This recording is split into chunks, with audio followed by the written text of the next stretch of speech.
Hey guys, so last night Shock messaged me and she really wanted a good Dragon Invasion run because she needed gold for the Holy Forge event. So I asked Robin to join in and help us. She's our top archer and the second strongest player on our server.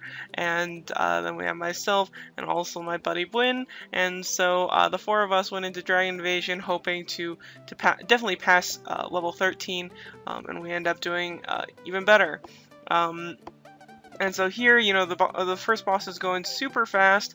I don't use Thunder because Thunder is pretty slow. If you use Thunder off the bat, it won't strike until after the boss has hit you once, and so I just end up using Ice Bolt. It's very quick, and you know, all of us use quick skills, and the bosses go down very nicely.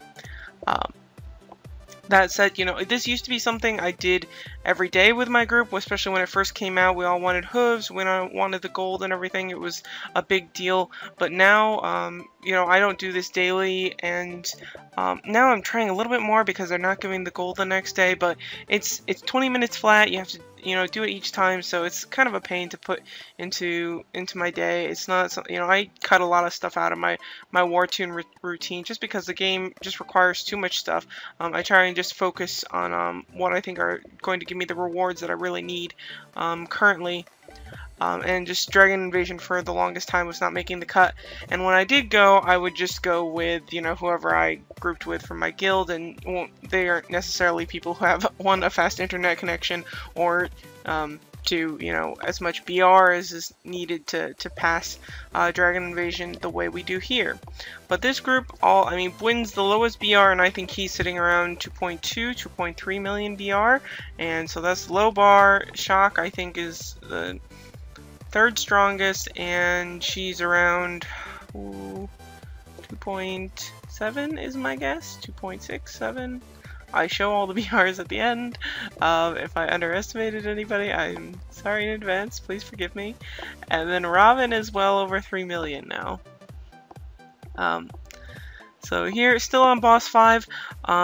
You know, definitely right now, you know, I forget when Shock first goes, but I think it was a little unnecessary for her to Sylph. When you have such a strong team, I think it's actually much faster to go through these bosses if you do not awaken and use your Sylph mode. So everybody thinks of Sylph mode as the time when you deal the most damage, but actually to be able to use your Sylph mode, you have to, one, awaken, which uses up a turn, and then you have to use one skill before you can use, at least one skill before you can use the Delphic. And so the Delphic is the main reason why your Sylph deals so much more damage than your class mode. And so until you really need 2 or 3 skills in order to beat these bosses, I don't think it's worth it to Sylph.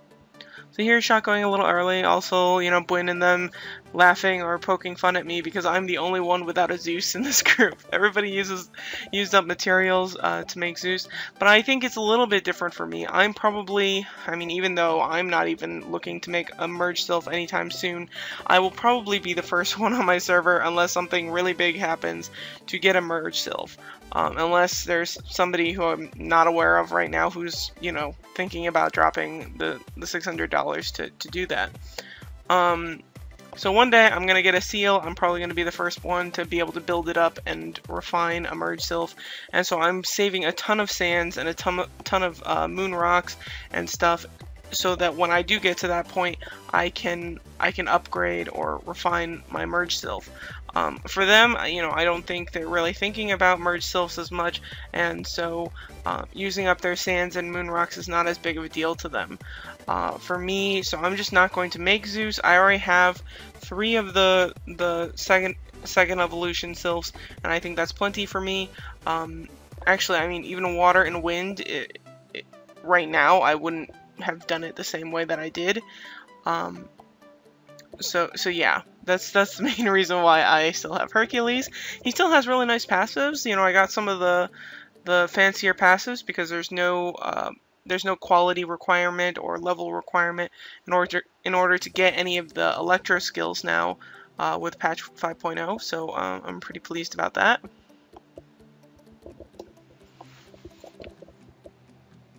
Where are we? Level 9.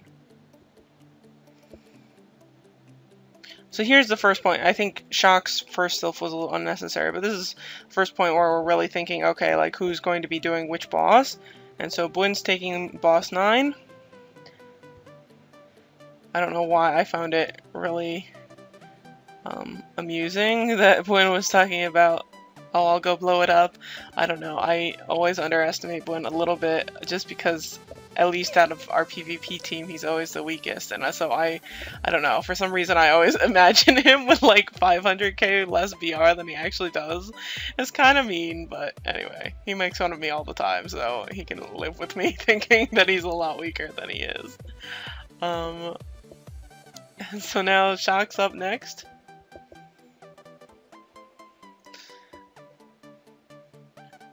And so we were talking about, you know, whether or not, I don't know if it's in this part of the conversation, I think it's actually later, about whether or not we should lead with Shock Chain.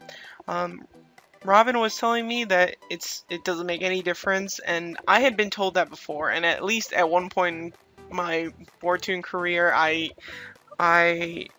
believed that as well, and so I didn't use the MDEF reduction Shock Chain as the first skill in a PvE situation. I think that's a PvP skill, and so usually use Shock Chain at some point when you know that your Delphic is coming up soon and your opponent is going to be taking more damage. But, you know, of recent history, I have been using Shock Chain in PvE, and I thought it was fine, or at least helpful. But yeah, Robin was saying that she's like, I don't see any difference. So yeah, she might be right about that. Honestly, Robin's a pretty observant person. She points out a lot of good things about the game to me. So I trust her judgment, to say the least. Also, I got killed and revived with Shock's Ring in the last round, so I have no... oh, well, at least I started this round without much in the Awakening department, so I probably would have done this round next, but instead Robin went. I think in general Robin just deals more damage than I do, just archer crits and everything, or she crits better than I do, so even though she has less BR, her attack stat is, well, I don't know what's going on with Holy Forge and everything. I might be ahead of her now, but anyway, she's close behind me these days. I think lately she's actually catching up to me, so we'll see. I think she's perfectly capable of doing better in Archer class wars than I am in Mage class wars. I think the Archer field is a little bit less competitive. There's less money floating around over there, whereas the Mages, it's pretty mortifying right now. A lot of merge still floating around. It's pretty scary. Here you can see, you know, I have a really fast connection, I have nice Wi-Fi, I have a nice new computer, and so I can zip around here really quickly. And this used to be my least favorite dungeon, now it's probably something else that drives me crazy. But anyway, I just didn't want to do Dragon Invasion because I would disconnect all the time and I couldn't figure out what was going on. I was disconnecting so much more than everybody else. Turns out it's that I was moving around too quickly. So there's some bug in here where it just, like, if you have a really fast connection, it cannot handle how quickly you move around. So now I just very gingerly, you know, pick up each pile and move around very slowly, and I don't disconnect at all. So, you know, just typical Wartune nonsense. You have to find a way around some, you know, silly thing that the game can't handle. But it wasn't until very recently that I figured that out. That's probably another reason why I haven't done a video up until now, because I would DC all the time. Here's boss 12. This is usually a win boss, but I don't really see any, like, elemental stuff in Dragon Invasion. If there is some, you know, there's always elemental damage involved. There's something going on behind the scenes that I don't totally know about, but regardless, it's not like you need to prepare resistances in here. I think this came out too early in the game for you to really worry about resistances. Let's see here. Oh, Bwyn's saying that I got a 5.9 million crit, and part of that is because we have Robin here. I don't always run with archers, but when I do, I hit a lot harder because they have nice passives for the whole team. So here's boss 13, and we're still doing well on time. Definitely the first, 7 or 8 bosses were like 1 minute each. That's concluding pickup and everything, so that was very nice. And so now on the later bosses, it's about 2 minutes. Maybe less, actually.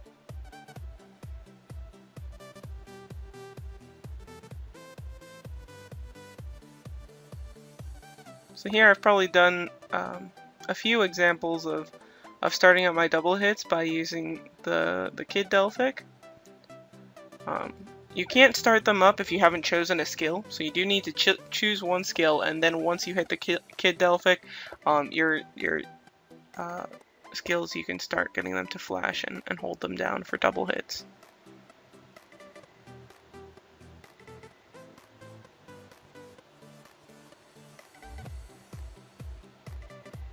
Who's putting the... Oh, it's... Oh.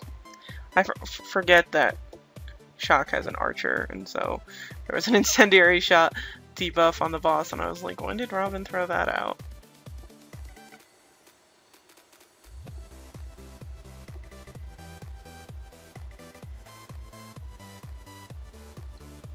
So I end up sylphing to finish up the last bar, which maybe was unnecessary. Maybe should not have done that, but works out all right.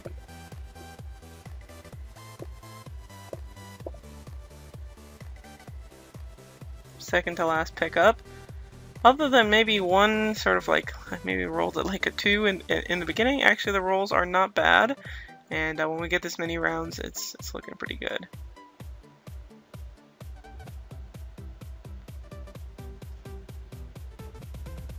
These little guys usually hit hard. You can't really tell with this group because our BRs are a bit higher, and Bwin might actually take some decent damage against some of these bosses, but I think he's okay. And he's also just got like numbers with him, so probably not that noticeable. But definitely, if you're under 1.5 million BR or something, it's a little bit tough to tank some of these later bosses.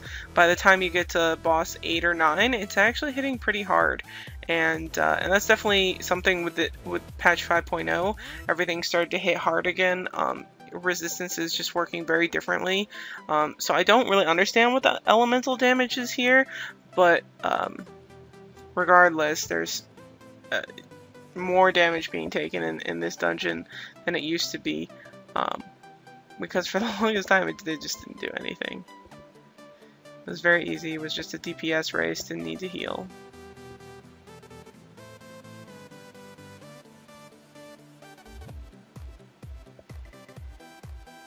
And so Wynn's complaining that it killed me because I didn't get much of a sylph around there. Usually you would think, I would be much more careful. I would wait until the boss killed someone and then I would sylph.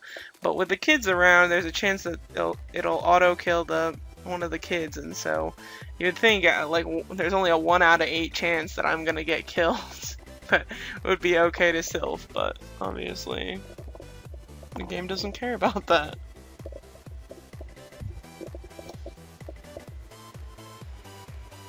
Finishing up, actually making really good time. I'm surprised. I thought we were gonna cut it closer, or that we wouldn't be able to pick up everything. But plenty of time to spin, and almost the whole 30 seconds to pick up. So it was very nice. I was really surprised. We had gotten really close to beating 13 one time, and then I just didn't do Dragon Invasion for a while. So that's the first time beating 14, and I was really happy that I got it on video. So there's Shock. Actually, I wasn't that off. 2.75 million BR, and she might have maybe a pot for her magical attack. Bwin might have a pot for his physical attack as well. He's up to 2.33 million BR, at least for the dungeon. And then Robin is up to almost 3.16 million BR. And then here I'm at almost 3.5 million BR. In the dungeon, I was definitely in more because I used my Warrior's Call and a T. And so yeah, that was very fun. Thanks to all my friends, and thank you guys for watching. Take care and have a very good day.